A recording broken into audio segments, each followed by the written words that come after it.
Perusahaan aplikasi PT Trimega Karya Pratama Tbk akan segera melantai di Bursa Efek Indonesia, di mana emiten pelopor voucher diskon digital ini telah memperoleh pernyataan efektif dari Otoritas Jasa Keuangan pada tanggal 15 Juli lalu. Perusahaan aplikasi PT Trimega Karya Pratama Tbk atau Ultra Voucher akan segera mencatatkan sahamnya di Bursa Efek Indonesia pada tahun ini, di mana emiten pelopor voucher diskon digital ini telah memperoleh pernyataan efektif dari Otoritas Jasa Keuangan pada tanggal 15 Juli lalu dengan kode saham UVCR.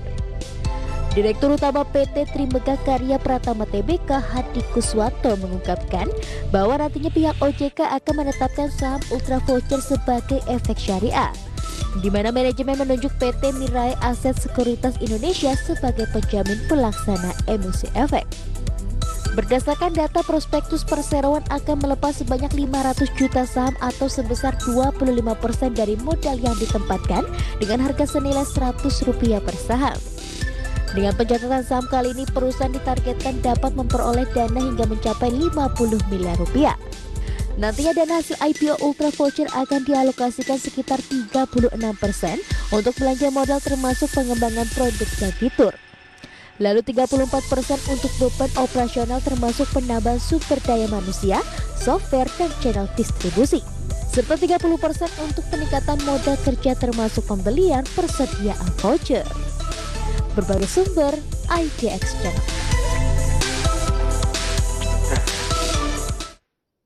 Terima kasih untuk Anda yang masih bergabung bersama kami dan kita masih di Market Review pemirsa. Kali ini kita akan membahas topik yang berbeda, potensi bisnis agregator voucher, dan saat ini kami sudah terhubung melalui via Zoom bersama dengan Bapak Ricky Boy Permata, Direktur PT Trimega Karya Pratama Tbk dan juga merupakan emiten pendatang baru di Bursa Efek Indonesia. Kita akan langsung sapa saja Pak Ricky. Selamat pagi, apa kabar Pak? Selamat pagi Pak David, kabar baik. Terima kasih Pak Ricky sudah meluangkan waktu di IDX Channel dan tentunya kami ucapkan selamat terlebih dahulu Pak Ricky.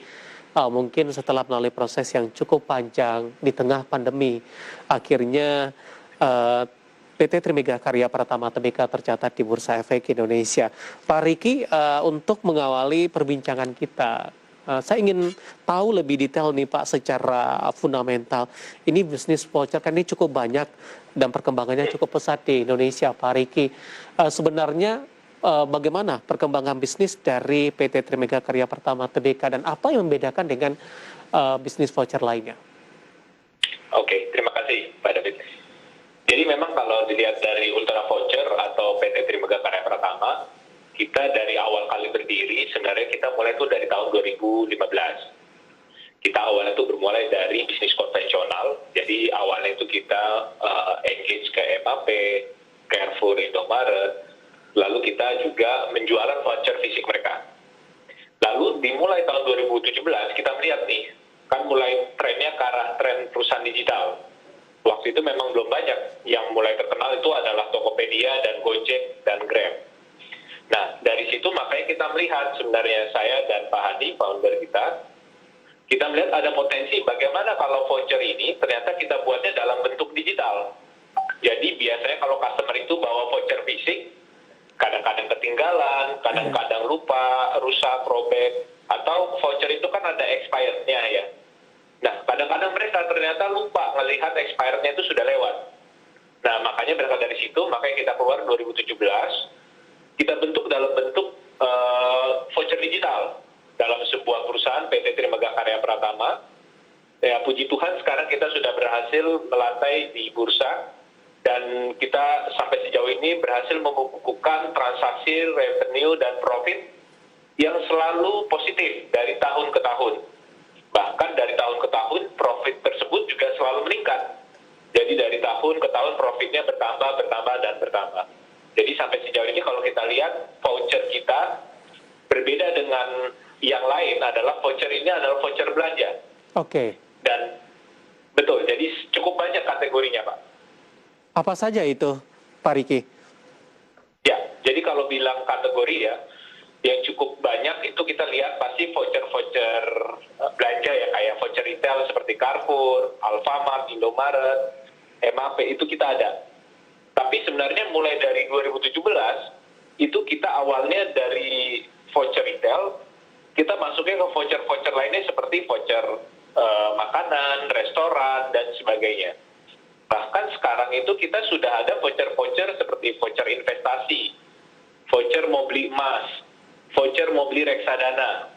Bahkan kita juga ada voucher-voucher bukan cuma offline merchant, tapi kita juga ada voucher yang digital. Iya. Seperti misalnya voucher GrabFood, GoFood, Tokopedia, Sayurbox, dan sebagainya. Baik, Pak Riki, ini cukup menarik. Tadi Anda jelaskan dari sisi kinerja ini terus mengalami peningkatan yang cukup signifikan, terutama dari tahun ke tahun begitu.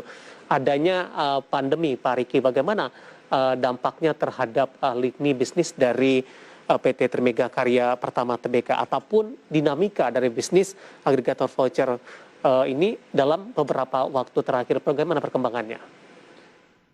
Ya, terima kasih Pak David. Jadi memang kita sama-sama tahu di era pandemi dari 2020 kemarin, seluruh lini bisnis, seluruh industri pasti terkena efek.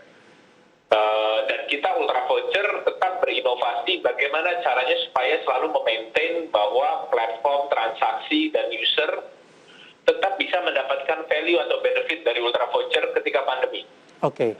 Dan itu terbukti bahwa dari tahun ke tahun, terutama dari pandemi ini, kita malah mengalami peningkatan user. Jadi ini yang puji Tuhannya kita lihat, sekarang masyarakat itu behavior-nya sudah smart buying. Iya. Apakah dengan konsep digital ini memberikan dampak yang cukup signifikan, adaptasi yang pas dengan situasi kondisi saat ini, Pak Riki? Ya, memang di satu sisi di era sekarang yang semakin banyak orang sudah mengerti digital, literasi digital di daerah-daerah juga semakin meningkat. Jadi masyarakat itu sudah mulai banyak yang aware bagaimana Ultra Voucher itu bisa didapatkan untuk menggunakan transaksi pembelian barang, pembelian baju, pembelian sayur-sayuran, pembelian obat. Jadi di era digital ini walaupun pandemi, berbagai macam platform yang ada, terutama Ultra Voucher, kita juga ikut membantu masyarakat agar bisa mendapatkan manfaat, plus mendapatkan diskon dengan harga yang kompetitif atau bahkan harga yang efisien. Iya. Bagaimana konsep dari sisi kerjasama dari emiten PT Pratama ini, Pak Riki, dengan beberapa merchant-merchant yang lain mungkin, atau mungkin dari sisi aplikasi-aplikasi yang menjembatani antara Trimega Karya Pratama dengan merchant aplikasi yang lain yang untuk memenuhi kebutuhan dari para konsumen ini? Ya, jadi sebenarnya kalau dibilang kerjasama kita dengan partner-partner kita jangka panjang ya. Iya. Jadi makanya kalau kita lihat voucher-voucher yang ada di kita, kalau misalnya Bapak misalnya atau masyarakat membeli voucher, let's say Magniciem, gitu, voucher makanan atau voucher fashion, ketika dibeli di Jakarta, sebenarnya nanti bisa dipakai di Surabaya. Oke. Di seluruh outlet, sebanyak 40.000 outlet di seluruh kota di seluruh Indonesia. Jadi saya bisa beli, dan di aplikasi itu ada fitur share voucher, jadi saya bisa beli voucher bakmi gitu, atau saya beli voucher ice cream, saya kirim buat saudara saya atau teman saya yang di Surabaya atau di Medan, dan mereka bisa langsung pakai juga di daerah situ. Baik. Dengan adanya pandemi, kemudian kehidupan masyarakat lebih banyak beralih ke digital begitu, tanpa tatap langsung, dan tampaknya ini dari penjelasan Anda tadi, Pak Riki, ini cukup atau sangat menguntungkan bagi PT Trimega Karya Pratama Tbk. Nah, dari beberapa voucher yang ada, Pak, yang ditawarkan begitu, adanya pandemi, ada beberapa sektor yang memang sangat terdampak dari pandemi COVID-19 dalam hal ini, pariwisata, hotel, dan segala macam.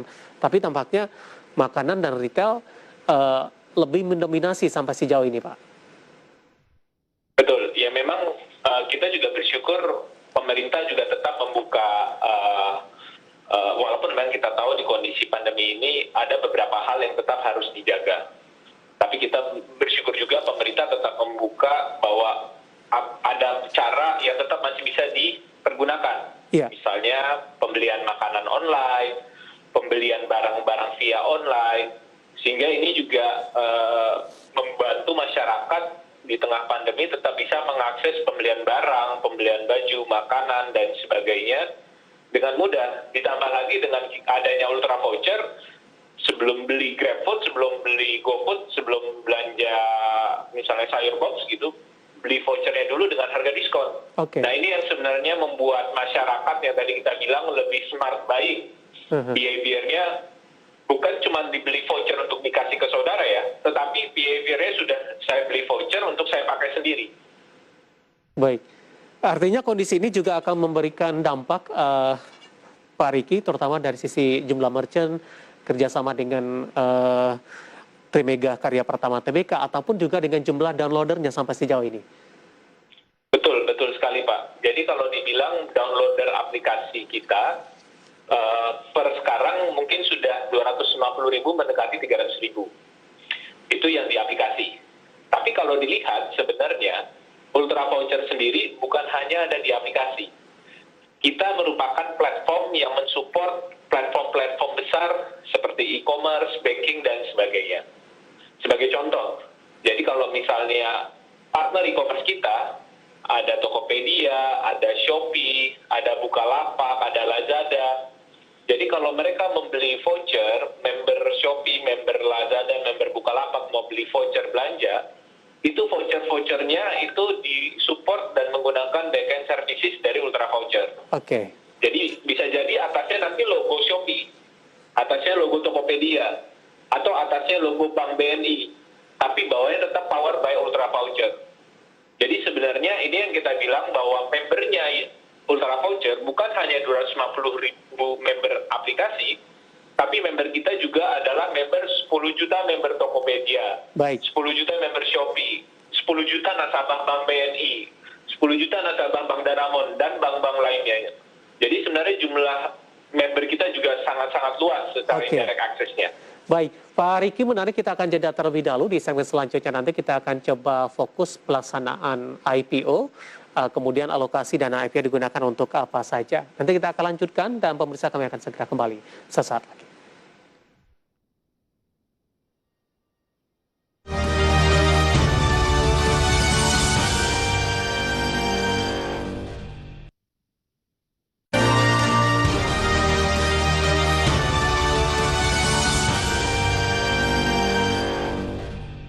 Kita sudah sampai di segmen terakhir Market Review, dan terima kasih juga untuk Anda yang masih bergabung bersama kami, dan kita masih berbincang bersama dengan Bapak Riki Boy Permata, Direktur PT Trimega Karya Pratama Tbk, dan merupakan emiten pendatang baru di Bursa Efek Indonesia.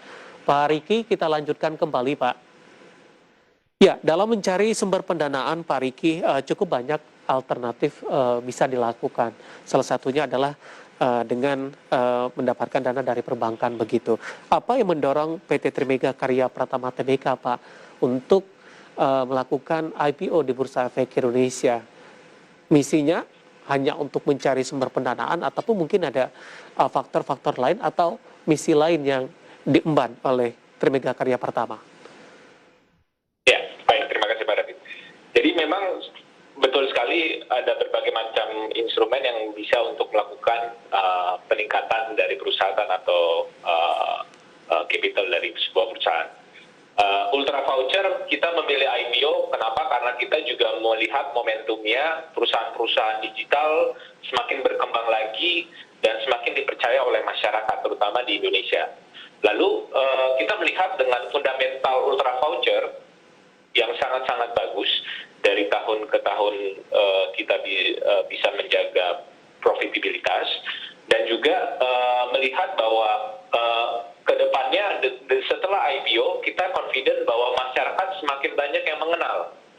Jadi nanti ini sebenarnya ujung-ujungnya malah peningkatan dari jumlah member, peningkatan dari jumlah transaksi, dan juga nanti juga berimpact terhadap peningkatan revenue dan profit juga. Namun selain daripada itu, sebenarnya manfaat atau tujuan dari IPO kita adalah selain dari pertama untuk sosialisasi dan memperkenalkan Ultra Voucher, adalah kita juga ingin melakukan pengembangan bisnis, di mana memang fokus dari IPO ini penggunaan dananya seperti yang sudah kami cantumkan juga di prospektus yang bisa diakses di paparan publik, bahwa memang kita menggunakan fokusnya adalah pengembangan bisnis. Dari mulai penambahan fitur-fitur yang ada di dalam aplikasi, aplikasi, penambahan merchant, dan juga ke depan ya bahkan Ultra Voucher memiliki visi bukan hanya fokus di bisnis voucher saja. Voucher ini tetap kita maintain, tetap kita berkembang. Tapi ke depannya Ultra Voucher juga akan melihat terhadap pengembangan produk-produk yang menjadi daily services bagi masyarakat. Jadi selain dari masyarakat bisa membeli voucher, kita juga akan menambahkan fitur-fitur yang ada mengisi kebutuhan sehari-hari bagi masyarakat. Jadi memang itu yang menjadi penambahan dari sisi aplikasi. Dan selain daripada penambahan situ, sebenarnya kita juga akan masuk ke market bukan hanya Indonesia, tapi juga di luar Indonesia.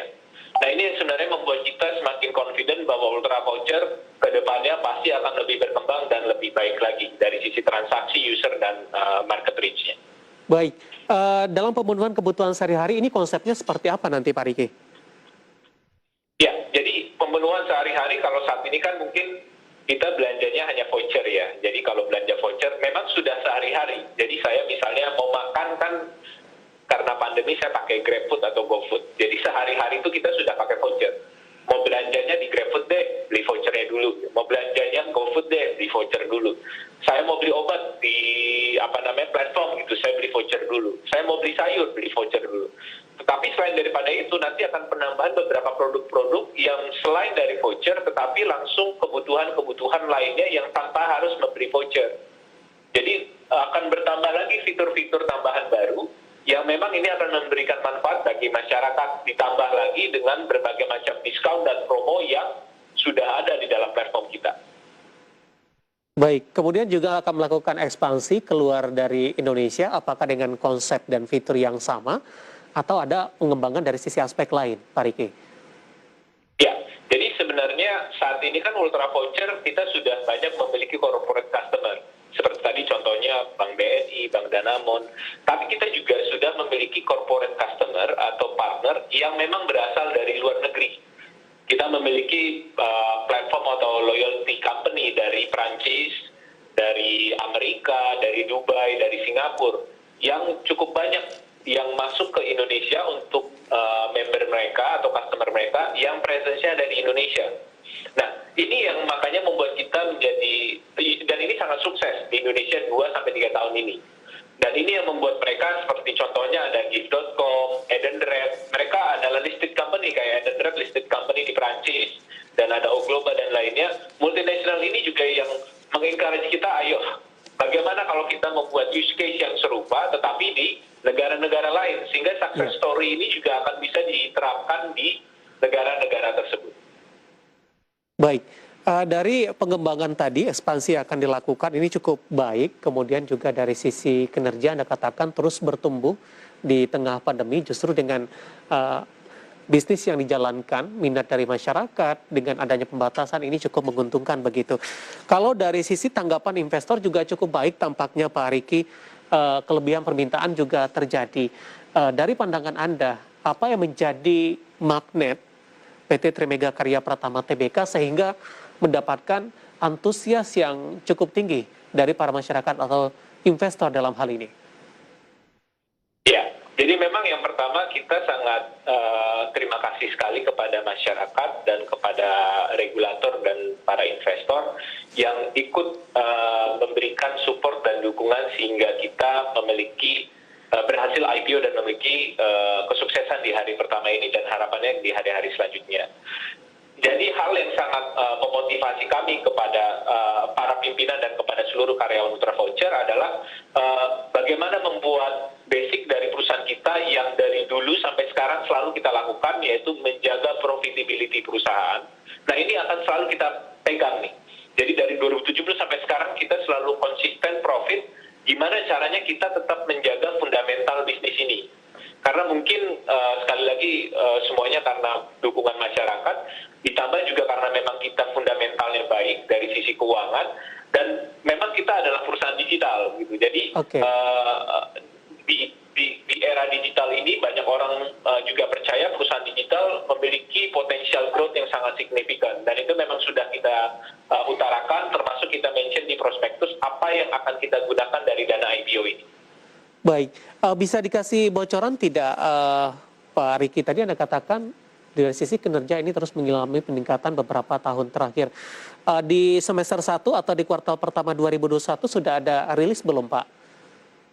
Ya, jadi memang di kuartal 1 atau sampai Maret 2021 sendiri, kita juga dibantu oleh, karena kan kita juga menerapkan good corporate governance, kita juga direview oleh independent auditor, yang dari situ pun sebenarnya resultnya adalah di Maret 2021, compare dengan year on year di Q1 2020, kita mengalami peningkatan bisa dibilang hampir atau bahkan mencapai 100%.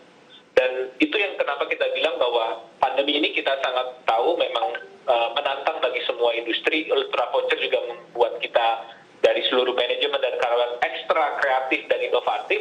Ya. Tetapi kita juga akan tunjukkan bahwa di Q1 2021 kita mengalami peningkatan compare dengan tahun lalu. Baik, bagaimana dengan sisi target sampai dengan akhir tahun, Pak Riki? Target kita masih sama, kita akan memiliki peningkatan dari sisi profit dan revenue sudah pasti.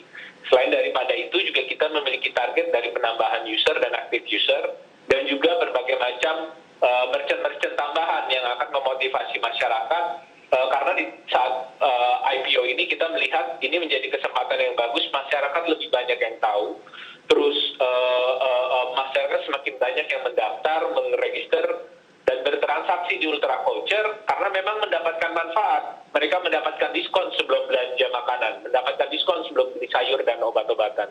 Sehingga ini yang kita lihat bahwa di 2021 saja jumlah member kita, compare dari 2020, peningkatan user kita dari 200 ke 250 mendekati 300 ribu, itu saja kita sudah mengalami peningkatan yang mendekati 100% tadi kita mention. Ya, jadi kita sangat confident. Bayangkan kalau semakin banyak yang tahu, mungkin sebelumnya belum banyak yang pernah dengar Ultra Voucher, tapi dengan kita IPO, kita confident makin banyak orang tahu, makin banyak orang menggunakan dan mendapatkan diskon, jumlah peningkatan member pasti meningkat dan berimpact terhadap revenue dan profit. Oke, dengan adanya label TBK dari sisi trust, tentunya akan mengalami peningkatan, terutama bagi pada pengguna dari aplikasi dari PT Trimegah Karya Pratama TBK ini.